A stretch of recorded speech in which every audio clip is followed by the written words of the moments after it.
Test.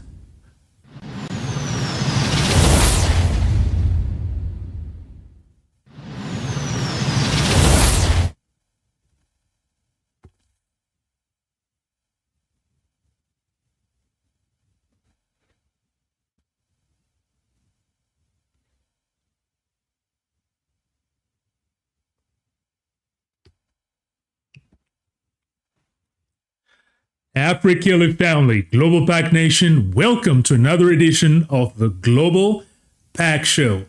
This is your host, Tony Mfumusimba. It is a pleasure for me to be here in front of you once again on this Wednesday, January 29, 2025. 3 discussion topics for our live show today. First, we will discuss how President Donald Trump's anti-DEI executive orders are impacting higher education institutions with regards to HBCUs. In case you're not familiar with DEI, it stands for diversity, equity, and inclusion.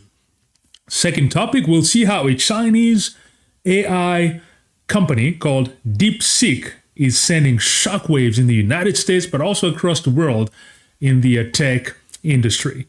Lastly, we will give you an update on a topic we began covering last week, which is the conflict in the eastern part of the Democratic Republic of the Congo, a place that had seen a conflict which was called Africa's World War. So those are the 3 topics we'll discuss very quickly in our newest format, the Global Pack Show, which is a format under our AfriKili concept, and that we started about 2 weeks ago. So on that note, thank you to every single one of you that have tuned in, that have watched, that have sent me personal messages or comments with regards to this show. Thank you very much for that. For those of you that might be new to this channel, let me ask you to go ahead and please subscribe to the channel. Make sure you hit the subscribe button. Click the notification bell so that as new episodes are released, you will be kept informed. And of course, don't forget our written blog online, which is on www.afrikili.com. So there you have it. This is what we will discuss today. Fasten your seatbelt and let's go straight into it. Starting with the DEI or anti-DEI measures. If you've been following the presidential election, one of the many themes of Donald Trump's presidential campaign was to eliminate what his supporters called reverse racism, which were DEI measures amongst others. So, according to the narrative, DEI measures that have to do with diversity, equity, and inclusion that were designed to reduce some of the inequalities that have been ongoing for centuries, as we know in the United States of America. These measures were designed to reduce those, as I said, inequalities, whether it's within the federal government or private companies and so on. Well, Donald Trump had promised that if he was to come back in the White House, reassume his presidency, well, he would definitely eliminate part of those programs, at least part of them, if not all of them. Well, faithful to his promises, since he began, he enacted many executive orders, and he's been doing it almost on a daily basis. Well, DEI were some of those measures that were eliminated as he promised. Well, as a result, for example, as was reported by the GRIO, which is a news outlet out there, well, Rutgers University, which is a university located in Newark, New Jersey. Guess what? This university had a program that they called the HBCU and Registered Apprenticeship Mini Conference. So this was a virtual conference that was scheduled for tomorrow, January 30th, 2025. That again was designed to amplify the voices of HBCU. HBCU stand for Historically Black College of Universities. Well, Rutgers University, as a result of President Trump's anti-DEI executive orders, well, had to cancel that event, unfortunately. And the reason being, because Rutgers University receives federal funding from the U.S. Department of Labor through one of its many hubs within the university. It has a specific job hub, which is called the Diversity, Equity, and Inclusion and Accessibility Hub at the center called the Jobs for the Future. Well, because they received federal funding, they had to cancel the program. Now, a quick note here. I want to bring your attention, because when we say anti-DEI, executive orders and so on, what exactly are we talking about here? There were two specific executive orders that President Trump signed to dismantle DEI initiatives within the federal government, okay? So, but I want to bring up your attention into the title of these executive orders, because you should know that every time you see President Trump putting his pen to paper and signing an executive order, those executive orders are official acts, and they actually have names. Those are acts that have specific names. But pay attention to this. So the first one that he signed on January 2025 was called Ending Radical and Wasteful Government DEI Programs and Preferencing. Key point here, radical and wasteful. So that was the name of that first executive order. The second one was called Ending Illegal Discrimination and Restoring Merit-Based Opportunities. So restoring merit-based opportunities. Brothers and sisters, to me, it never ceases to amaze me when I hear this narrative that DEI initiatives supposedly brought discrimination against non-minority individuals in this country. So when you hear a title that says Restoring Merit-Based Opportunities, now put yourself in the shoes of our global PAC community, the global Pan-African diaspora, so African Americans and so on here in the United States. When you hear that, we have a measure that wants to restore merit-based opportunities. I mean, so that essentially means, right, that pre-DEI, this society was based on merit alone. That opportunities were all based on merit. I mean, was that really the case? Think about it. So before DEI measures were enacted, what President Trump and his followers are saying here is that before those DEI measures were implemented, the society was essentially fully merit-based. And so opportunities always went to the most deserving. So that would imply that the inequalities that we've been fighting for, or even before this AfriKili platform began, what the civil rights movement had been fighting for, what justice advocates are constantly fighting for, it would mean that that was actually not a reality in this country. Again, President Trump is talking about restoring merit-based opportunity. See, this is the kind of, I would say, nonsense that really irks civil advocates, people that fight for social justice. How can you imply that pre-DEI measures, we were in a merit-based society, ending radical and wasteful government DEI program? So in other words, according to this, those DEI programs were radical and wasteful. That is really, really unfortunate. As a matter of fact, I'm glad when I hear the mayor of Newark, New Jersey, that's where Rutgers University is located. We're just using Rutgers University as an example here, but keep in mind, this will apply to every single higher learning institution that receive federal funding that will have to go through a measure such as this. They will have many HBCU-led programs will have to be canceled. But anyhow, I'm glad when I hear the Newark mayor. His name is Russ Baraka. So he was responding to what Rutgers had to go through. And I love his words. He said that this was, I quote here, an utter failure of courage in the face of political foolishness. I couldn't agree anymore.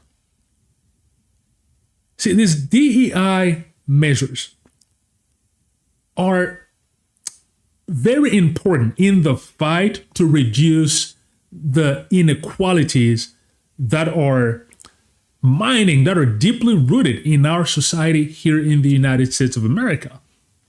Now, granted, some might argue that, DI, from a standpoint of the global PAC, right? So we want to advocate racial equality. Some might argue that DI initiatives went beyond that. So the scope became so large that it englobed many issues that are not necessarily related to racial equality. That is true. But nevertheless, from a standpoint of what we're advocating for, we want racial equality across the United States, but also across the global PAC world. All right, we want chronic inequalities to be dismantled. When we take that point of view, or when we're advocating for that, this DI program is definitely a tool to be able to achieve those goals. So I would say for advocates out there, no, the fight should continue. By no ways, when we look at the racial inequalities in this society, rest assured, the gaps that are created, right, with regards to the numbers. And by the way, before I make this point, I want to make another quick one. It is important to be able to separate ourselves sometimes from these issues, but advocate for larger issues. Because it is true. I mean, we cannot debate the fact that many minorities, me being one of those, are certainly thriving within this society, right? Many. And we're not saying that minorities cannot thrive in this American system. I mean, that would be a fallacy. We have many Black people that are prominent, that are successful. Black excellence is all around us. Nevertheless, when you take a macro approach, you cannot debate the fact that there are massive inequalities within this society. And we're making the argument that those inequalities are not the result of less capability within minorities. Absolutely not. Because rest assured, if we were really in a society that advanced merit alone, as Donald Trump and his people are wanting to say here, we would not have seen those inequalities. Minority, Black people, brown people are not less capable than their white counterpart. Whenever equal opportunities are given, you see across industries, Black people are just as capable as any other. Your phenotype, your skin color does not provide you with any inherent deficiency or an inherent advantage. Absolutely not. So the inequalities that we face in our societies are the result of not providing equal opportunity. That's really what it is. So we need the initiatives or any other initiatives to advance that. So just at least from an AfriKili standpoint and from a global PAC perspective, the fight continues. The fight continues. It is unfortunate that whenever there's a bit of an effort that is done to advance equality within our society, especially here in the United States of America, there is a sentiment that comes and say, oh, well, this is reverse racism. No, this is not reverse racism. It is reversing racism. All right? So what the Trump environment and circle are calling reverse racism, like they're calling DEI initiatives, radical initiatives, reverse racism towards white people. We say, no, it is not reverse racism towards white people. It is reversing racism within our society. Something has to be done. Because we've seen, as is the case with affirmative action, when the Supreme Court struck down affirmative action, guess what happens? As was to be anticipated, the population bodies within institution of higher learning become less diverse. And you will not tell me that is because, again, minorities are less capable. So anyhow, it's just unfortunate, but hey, the fight continue. This is just another example of what's unfolding. So brothers and sisters, we need to remain vigilant, right? We need to remain active. We cannot lay down believing that we are not capable of changing the narrative. No. And if DEI becomes this politically charged word, well, we'll find different tactics. But ultimately, as I always stress, I always put forward, unity is needed within the global PAC, within the global Pan-African diaspora, the global Pan-African community. We need coalitions. And as a reminder, when I talk about the global Pan-African diasporan community, it is not just African or continental Africans.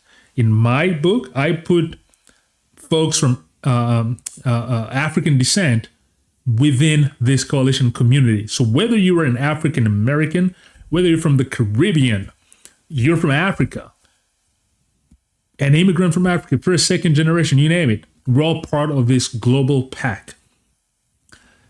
Global PAC. If you're one of those who subscribe to the fact that we're too different to come together in unity, that's not a philosophy that I espouse. I've spoken at length about it. I have videos within the AfriKili YouTube channel that discuss the unity topic. Just go, and the argument has been made. At the end of the day, the issues such as these that we're facing, the dismantling of DEI initiatives affect Black people the same way, minorities the same way. And we need to come together to address this. All right. So continuing with that, so it would seem that, beyond this DEI climate, there's also that, anti-immigration climate that goes somehow hand in hand with this, because there's this picture or this sentiment out there from certain people within Donald Trump supporters, because I would certainly not paint everybody under one broad paintbrush, but there's this sentiment that this country is being overtaken, right, by immigrants, that white people are being attacked, and so we need to restore the country to God knows what, to the past, I guess, where the country was even more racist and unequal. Anyhow, well, with this sentiment, something interesting is happening in Springfield, Ohio. You would remember during the presidential campaign when President Trump was talking about they are eating the dogs. Remember that? They are eating the dogs during his, oh, that was funny as heck, his presidential debate with Kamala Harris, but also that was actually a lie that was started by J.D. Vance, talking about how Asian immigrants in Springfield, Ohio were eating the dogs. And that was debunked many times. But as the saying goes, if you keep telling a lie and keep repeating a lie, eventually it will become the truth in some people's mind. So they are eating the dogs. Well, I might be laughing about it, but that was very unfortunate. And as a result, today, what is happening with President Donald Trump in power, our Haitian brothers and sisters in Springfield, Ohio, are now fearing mass deportation and fearing anxiety, experiencing bomb threats across the city. And that's unfortunate. Let me just remind you. So Springfield, Ohio has a big Haitian immigrant population, estimated to be about 15,000. And I should stress the fact that those Haitians, brothers and sisters, are not in the United States illegally. Unlike what some people might make you want to believe. They're not in the United States illegally.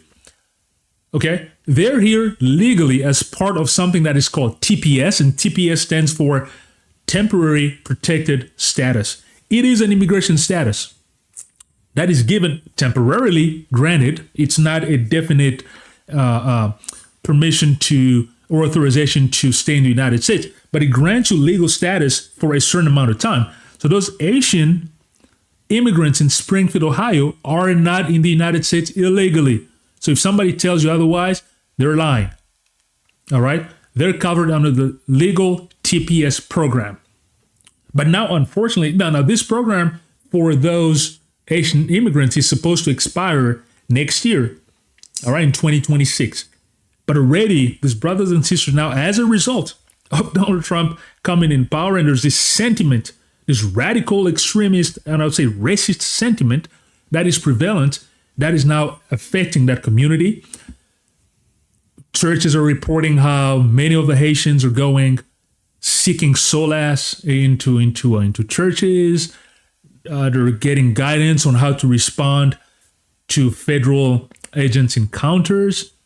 Can you imagine that? So legal immigrants are now subjected to encounters with federal agents because I guess they're being painted, right, with this broad paintbrush that, okay, those folks, those black immigrants from there are probably illegal. They're not illegals, but it's unfortunate. So there's a widespread panic that is being reported out of Springfield, Ohio. So many have started to leave the city, as has been reported. Some are afraid to get out in public spaces, just staying indoors. And that is just very, very unfortunate. So between now and February 26, when the TPS status granted to Haitians will expire, God knows what will happen to our brothers and sisters, but we need to keep that situation in mind. We need to stay vigilant about that. But our brothers and sisters out there are facing a lot of anxiety. Unsure if the mass deportation that are starting to happen will impact them. So let's definitely keep that in mind. So that was my first topic with regards to what the DEI and all these sentiments across the United States, what Donald Trump and his executive orders or his supporters are causing within this nation. All right, so now let's move on to our second topic, DeepSeek. DeepSeek is an AI, a Chinese AI. When I say Chinese AI, it was created in China, the CEO is China, and so on and so forth. Well, guess what? When DeepSeek was released, which by the way, it's now the most popular download on the Apple Store. When you go on the DeepSeek website, you can't even register right now. I tried registering even before this show, and it keeps telling you, keep trying. So because the demand is so overwhelming. Well, this DeepSeek AI solution has sent shockwaves across the tech world. Very rapidly, most of you probably know what AI is. I just want to take one quick second, right? So what exactly it is when we talk about artificial intelligence, what is that? Just understand that when we mention AI, it's essentially a computer system that is trained by consuming large amounts of data. So you build a model and then you feed a lot of data into that model. And so that through machine learning, that computer identifies trends and start learning through data. So it is a form of intelligence. Intelligence maybe is even, in my opinion, not necessarily reflecting how we view intelligence as humans, but nevertheless, because it's more predictive in this case. But anyways, it's ingurgitating large amounts of data and then using that to provide answers and predict what will come next. All right. So we all know, or many of us now know of ChatGPT, which I've used. I'm sure many of you guys have used. There is Copilot. There's so many solutions out there that are now able to answer whatever it is you need in terms of text, in terms of images, and so on and so forth. So ChatGPT until now was the most popular tool, but DeepSeek was released and again is appending the whole AI model. So what is the big deal about this Chinese solution, right? The DeepSeek. Why is it so special, and why is it appending the tech world? Well, the main thing is that the DeepSeek team is claiming that they built it at a fraction of the cost of what of other models like OpenAI. And the reason being, not sure, you might not know this, but there are sanctions, right, that was imposed on the Chinese tech sector, namely with regards to advanced chips. So the Biden administration had prevented the export of advanced chips to China, but China already had quite a lot of advanced chips anyways, and but they had to be creative in how they developed their model. So as a result of having fewer chips, at least that is what is being communicated, they were able to build this model at a fraction of that cost. And it turns out in some aspect, it is actually it is performing better than the O1 model. So this DeepSeek has an R1, the letter R as in Romeo, R1, and that's their model. And OpenAI came initially with the O1 model. Well, the DeepSeek is outperforming in some capacity the O1 model by ChatGPT. And that caused a whirlwind in the tech world.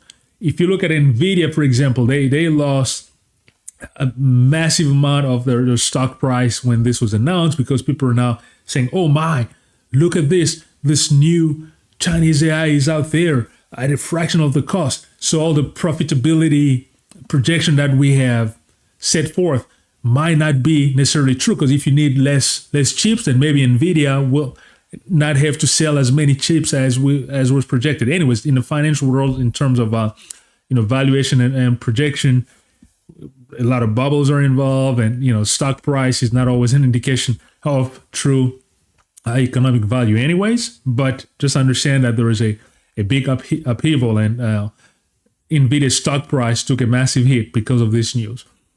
So just a quick note with regards to our G-PAC community, our global PAC, right? Our global Pan-African community. We're seeing how AI is disrupting the world. That is now not even a question. But unfortunately, the G-PAC as a whole, we are lagging once again in participating into this revolution that is happening. Because you have to understand, these AI models are very popular. That is the truth. But the fact that they are fed with existing information can expose these AI models to a lot of falsehoods and repeated biases. As a matter of fact, I remember seeing many reports a few months ago how there are severely biased answers with regards to certain racial groups and so on. So the lack of participation from Black people, from members of the G-PAC, is a problem as AI technologies are evolving. As a matter of fact, almost 2 years ago, I wrote a blog article on what was called the Fourth Revolution. You can find it on our website, www.afrikili.com. I was quoting Robert Smith, who at the time was the richest Black person in America, and he was talking about the fact that Black people were being left behind in the Fourth Industrial Revolution, but how it provided a tremendous opportunity for wealth creation for Black people, because historically, Black people were denied opportunities.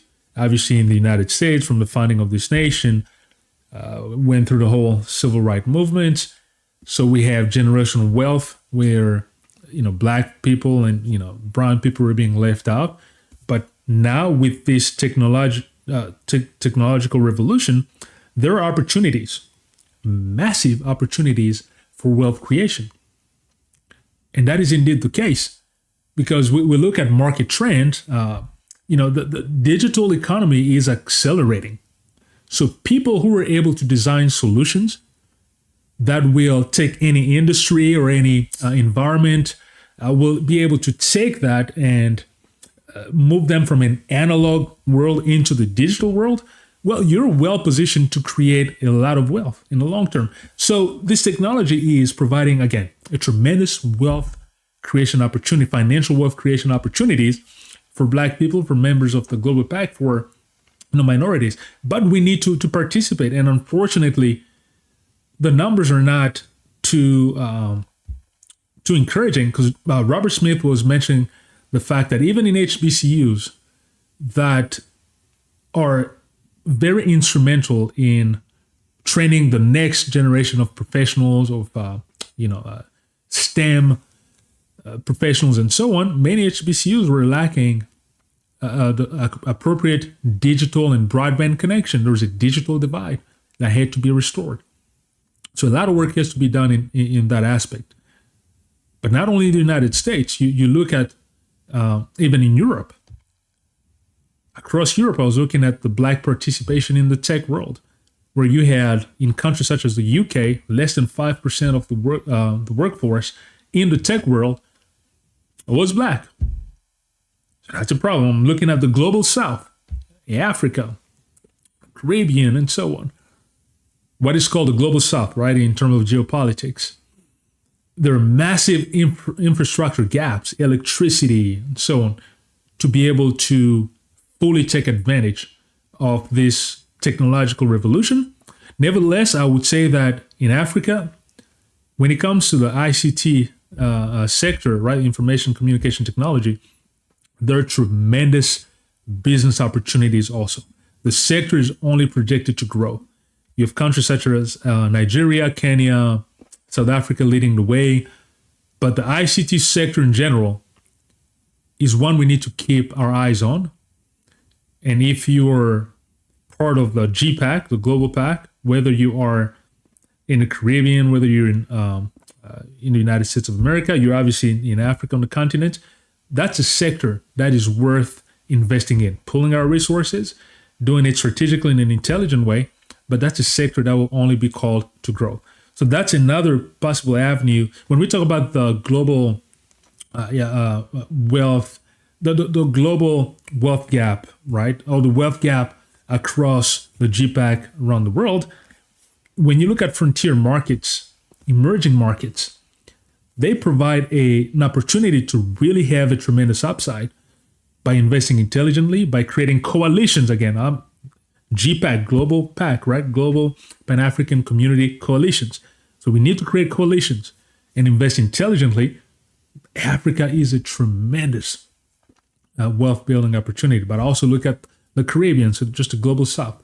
So all these are areas we cannot just lag behind, because that revolution is happening. It will not just wait for us. And we cannot allow ourselves to miss the train, to let the train depart from the station and not have an increased participation from the global PAC. So that's with regards to this second topic. Our third and last topic, because I see we've gone beyond 30 minutes here. Just a quick update on the war in Goma. As I've been talking about for a few days, if you follow the international news, you know that the rebels of the M23 movement in the eastern city of Goma, in the eastern part of the Democratic Republic of Congo, there was a major conflict. And unfortunately, the rebels took over the city. And there's now massive calls from the international community saying that Rwanda, which is supporting those rebels, need to pull the soldiers out of that city. You had massive protest from the population in the capital city of Kinshasa yesterday. And unfortunately, several embassies were attacked, burned, and so on. You had the U.S. embassy that was attacked. You have the French embassy that was attacked by people manifesting in the street, because there's this sentiment that Rwanda is supported by the international community. And if a Congolese city is being overtaken by troops supported by Rwanda, then the connection with the international community means members of the international community are also involved. So protests and so on, but the government has come out and try to calm the population. But the situation is very tensed. The president was supposed to meet the Rwandese president and the counterpart from the region, because there was a talk that was scheduled to happen, but last minute he said he would not be going. And now the world is awaiting a speech by the president, which as of 35 minutes ago when I started this show, he still had not given his speech. But we'll see what he says with regards to this situation. But this is a situation we need to keep in mind again, brothers and sisters. It is not just something that impacts Congolese, but it's a situation that impacts the world. A few years ago, when there was another iteration of this conflict, the conflict in that region was called Africa's World War. Africa's World War, for the simple fact that you had so many countries involved in that conflict.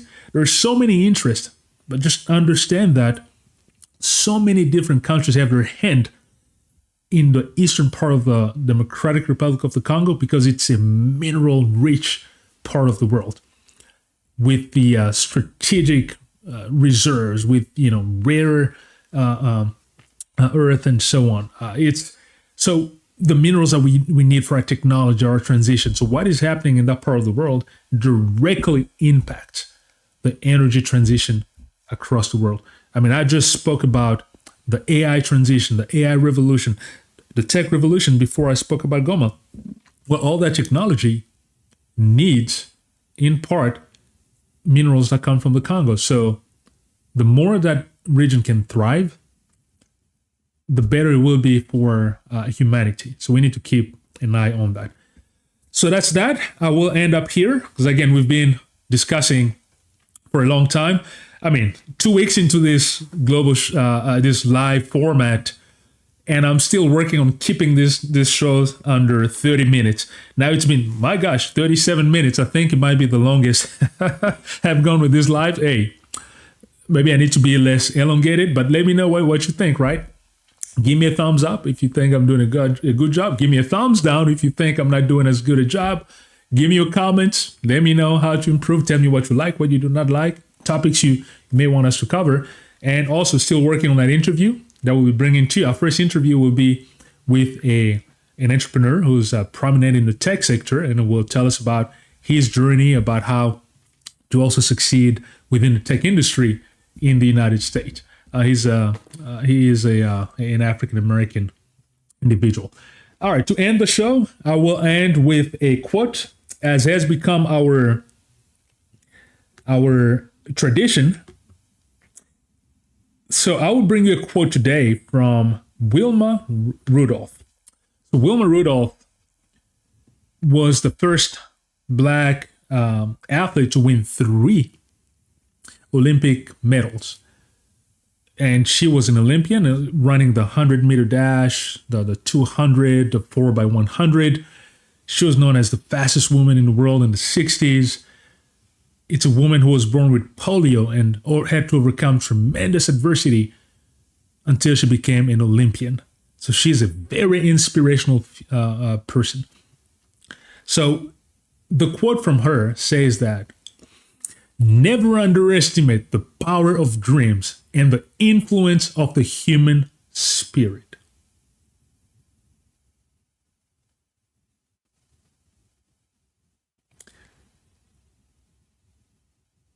So, okay, so this is an issue. I realized that I put on the wrong quote in here.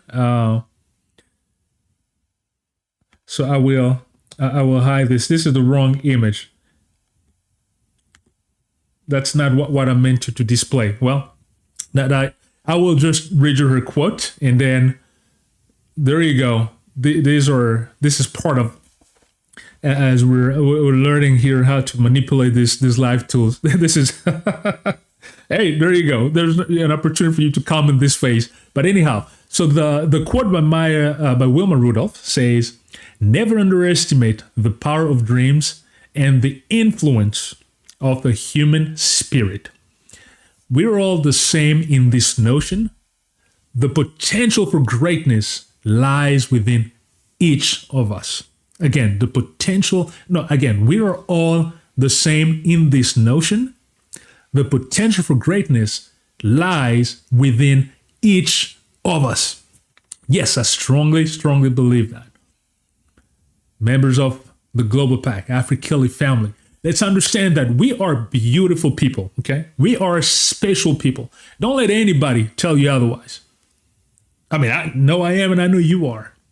The enthusiasm that you see with me is something that is just within me. Some people sometimes tell me I have too much of a positive disposition. Yes, it is what it is. Because I believe we are beautiful people. We are special people. We're capable of greatness. Don't let anybody tell you otherwise. Anybody convince you otherwise. But in order for us to even magnify that and amplify that, we need to unite. We need to come together, which is the mission and the work of the Global PAC, namely to build strong coalition and bridges across the global Pan-African community, global Pan-African diaspora. And as a result of those coalitions, we want to change the image, change the narrative, change the destiny of Black people of the Global PAC across the world. So there you have it. Thank you very much. Remember, we are the Global PAC. So until next time, peace be with you. Asante sana, which means thank you very much in Swahili. Let's get to work.